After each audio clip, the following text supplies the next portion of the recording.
So let's do another example, which can be thought of as an axial indeterminate example. I'm going to call this one Composites 101. So let's say we've got a 6-ply layer of a carbon fiber reinforced epoxy composite. So again, we're going to say that we have alternating orientation of the plies.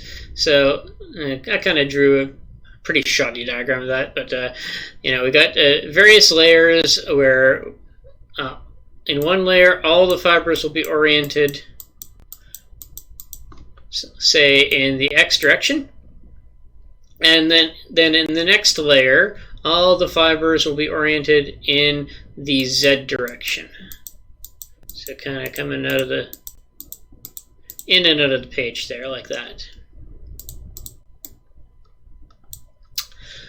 So we got, say, 6 of those. Got parallel to the x-axis, perpendicular to x-axis, parallel to the x-axis, perpendicular to x-axis, so on and so forth. Now, the carbon fiber reinforced epoxy composites, they work based upon the fact that we have the 2 different materials with 2 different material properties that, when combined, act in a certain way. So right now we're worried about the stiffness of those particular materials. So for the carbon fibers, they're stiffer. That's half the point of having them. They are stiff, and they are able to therefore withstand a larger force without distorting as much. The matrix material is the epoxy that holds all those fibers in place. It's not nearly as stiff. So I'm going with a 750 GPa for the for the carbon fiber, and 3 GPa for the epoxy that is used to hold those in place. Now we need to kind of talk about compatibility condition for the individual plies. So if we want to be examining this, basically, we need to figure out kind of what the relative stiffnesses of the individual plies would be based upon the fact that they've got these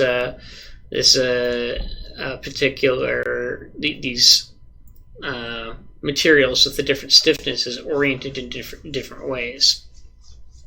So the assumption that we're kind of going to be making is that when we take the material and we're pulling on it, if we're pulling on it parallel to the direction that the fibers are at, so if for the top ply we're pulling this way and this way, what we're going to say there is the compatibility condition is such that the strain in the fibers in the matrix needs to be the same. So they need to stretch at the same amount, and that makes sense, because the adhesive is the epoxy is bonded to the fibers, so it's not going to allow any slippage between the fibers and the epoxy. So you can't just stretch the epoxy out while leaving the fibers in place. I mean, you can, but that is it's called pull-out. It's a relatively bad failure condition for the composite. So obviously it's not what happens in regular conditions. It happens when you get to the point where the stuff's breaking. So we're not there yet. We're looking at how it performs in normal operations. So that's if we're pulling longitudinally. We need to have a different compatibility condition if we are pushing or pulling in one of the transverse directions. So basically, because essentially the matrix there isn't constrained by the fact that it has these bubbles of the if I just draw a quick sketch of kind of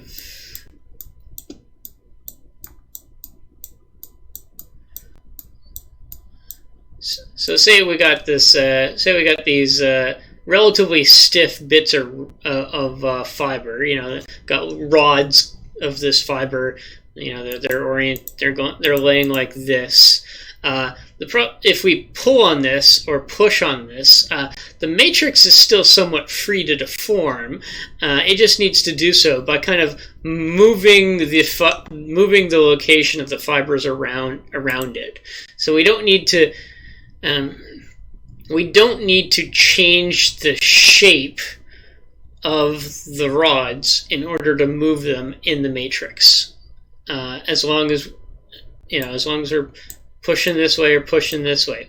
We would need to do that if we were pushing this way. Like there would need to be relative movement between the two. But if we're pushing this way or pushing down or pushing from the sides, then we can kind of squeeze those around just by deforming the matrix itself without necessarily having to deform the rods themselves. So the fact that they're stiffer there doesn't necessarily prevent you from deforming the object, because the fact that the stuff that it's in is able to deform around it. So just one second here. So here we got this little graph that kind of shows kind of what approximation is used when we're determining this. So if we have a setup like this, essentially, if we wanted to stretch it in this direction and this direction, these two blocks would have to stretch the same amount. Whereas if we're pushing on it like this, instead, these two blocks would be free to deform different amounts. So essentially, in this situation, we've got a compatibility condition of equal strain. Whereas in this condition, we've got a compatibility condition of equal stress. Now, let's say that the assumption of equal strain is a lot better of an assumption than the assumption of equal stress. But at the end of the day, it works out to close enough that you're not exactly making any critical design errors by using this approximation.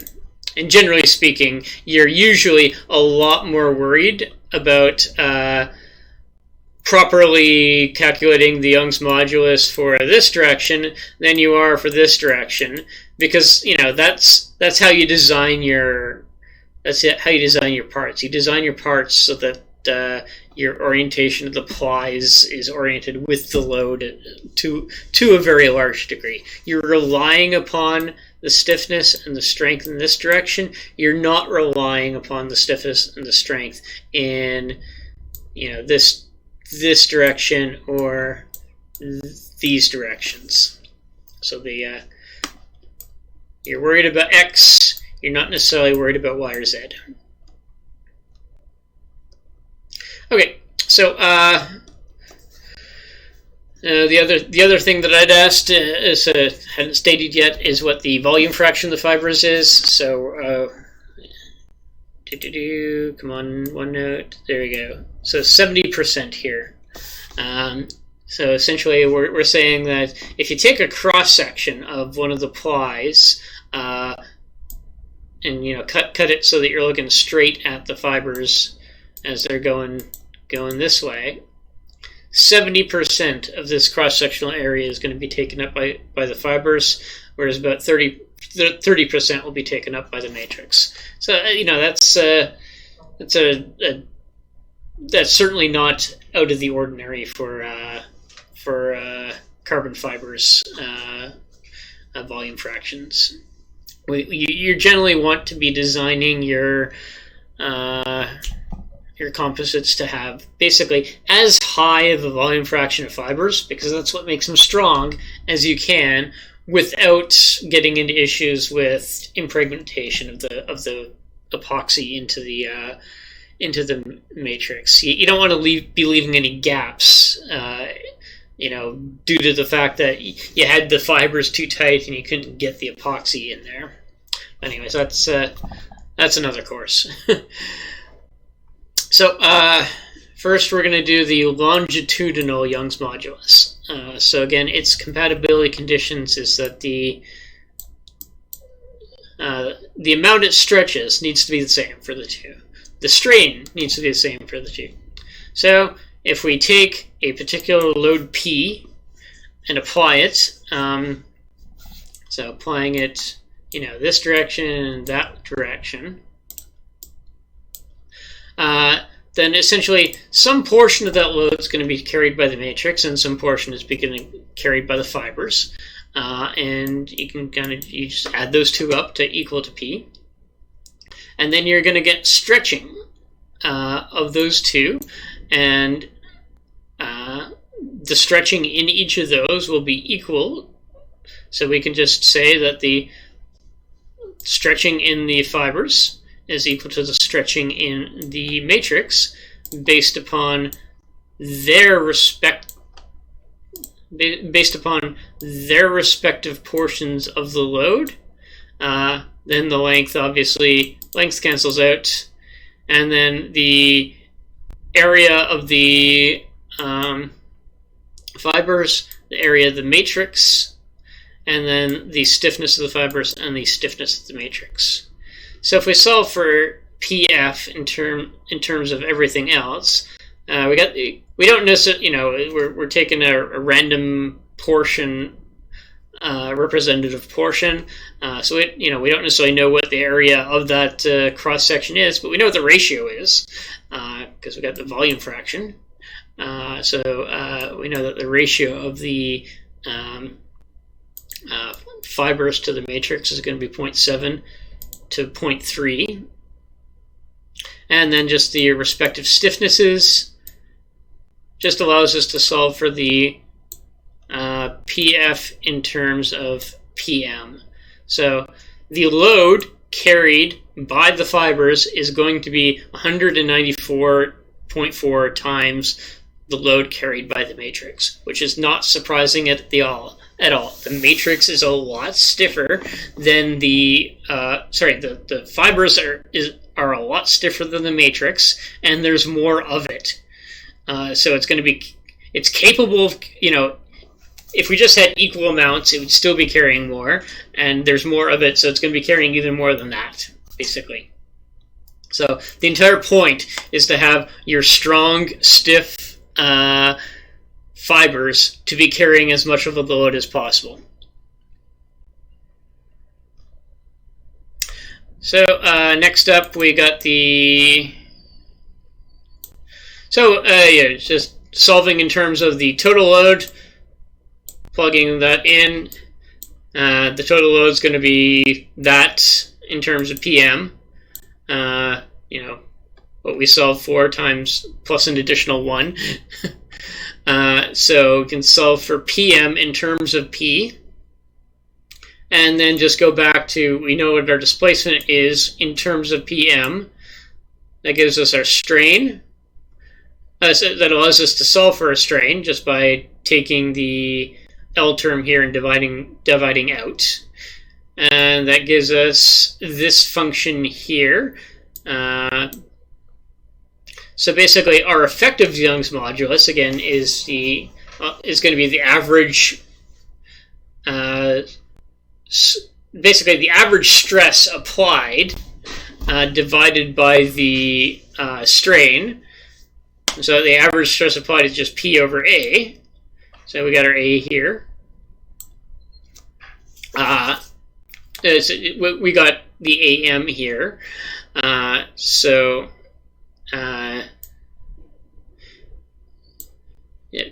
Take that, throw it into here, and then multiply out, and we're able to cancel out the P's, we're able to cancel out the A's, and then we're able to basically find the Young's modulus for the ply in the orientation of the fibers as a function of as a function of what we solved for already, and the the Young's modulus of the matrix.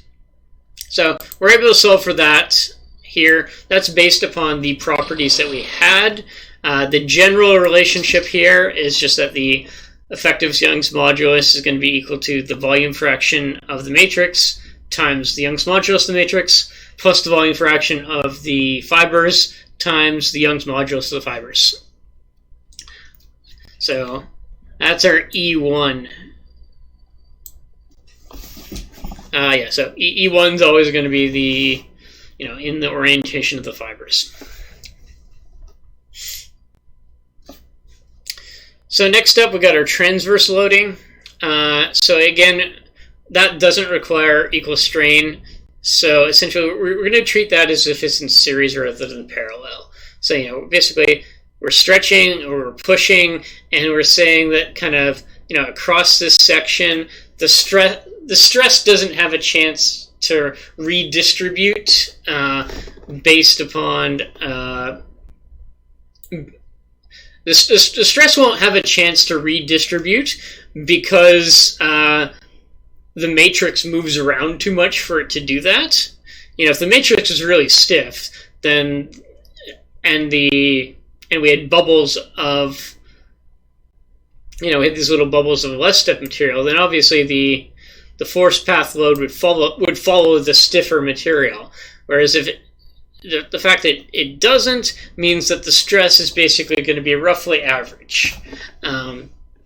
So we can treat that as if we're got a series loading condition. So we can assume, say, that we have one block here that's 30% matrix and 70% fiber. So the compatibility condition there is that the load is the same throughout. And then obviously the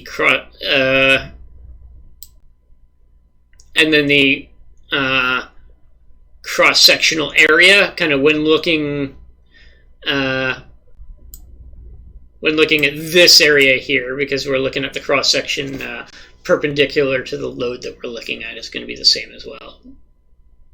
So again, we got our formula here for how much stretching occurs as a function of the load applied, and then this length and the area and the stiffness. So again, here the last one it was the area was what changed. Here it's the portion of the length that changes for the material. 0.3 here, 0.7 for here. And then, of course, just our PA here, that's just going to be replaced by the stress. So, and so that'll be for the matrix. This will be for the fibers, just based upon their different material properties and their portions of the volume fraction. So the total can just be found as a function of the overall length and the stress. So divide out by the L. Divide the L over. We get strain, the average strain instead. So that'll be that we can solve for that. And then again, that's based upon the volume fraction we had and the material properties in general. And again, if we want the Young's modulus, that's stress over strain. So take this, divide by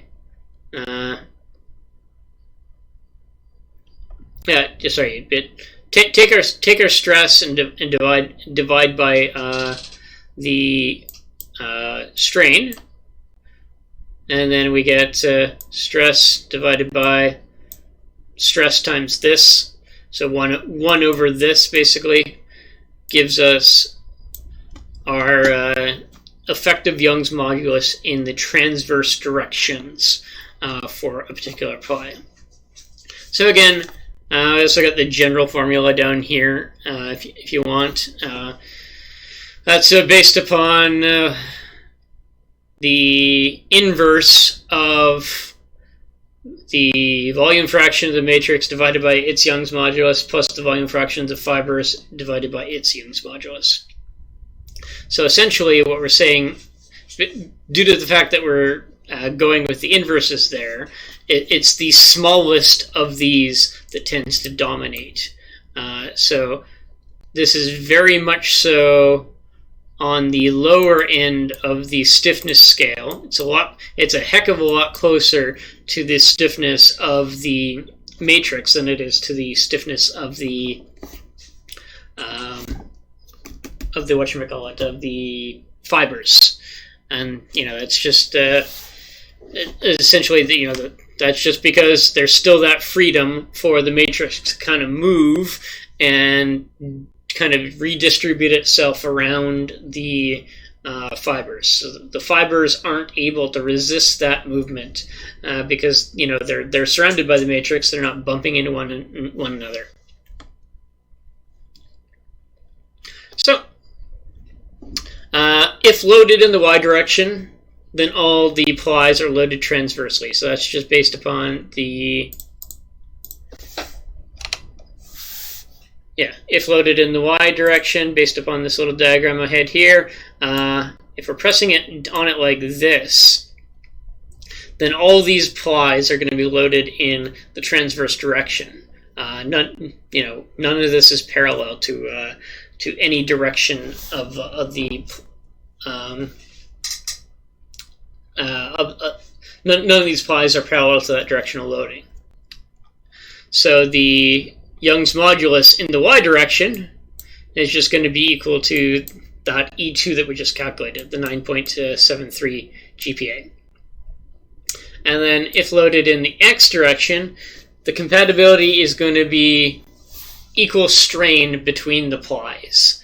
So again, we got an equal number of plies per type. So we're just going with this compatibility condition here. The load is going to be shared amongst the two. So some portion taken up by the longitudinal one, some portion taken up by the transverse one. And in this case, the area, the cross-sectional area, when we're looking at, we're looking at the cross-sectional areas of this face here,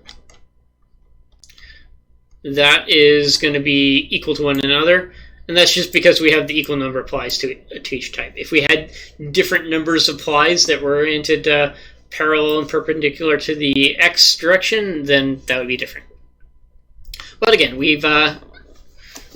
so we got our compatibility condition that this is equal for each of them. So we just plug in the same deal we did when we were calculating E1 basically. We got the load carried by the longitudinal times its L divided by A, and the E1 is equal to the load carried by the transverse times its L divided by the area of the transverse times E2. And again, the L's cancel out because those are always canceled out. In this case, the A's cancel out completely just because they're equal. And then we're just left with P long is equal to E1 times P trans over E2, which gives us the